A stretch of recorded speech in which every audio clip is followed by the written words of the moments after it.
అసలు పేరేంది ఆయన పేరు? కాదు, పోతురాజు. పోతురాజు అంటారండి, కిలారి పోతురాజు గారు అంటారు. ఒరిజినల్ పేరు పోతురాజు. పోతురాజు పేరు అసలు పోతురాజు.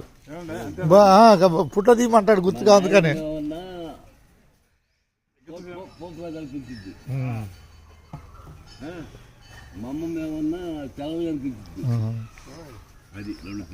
కిలారి వారికి 3 పేర్లు ఉన్నాయా?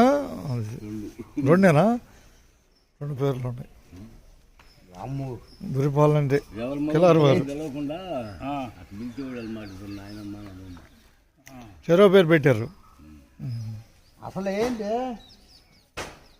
ఆయన గిత్తలు శివరాయ జలువుడు బిడయి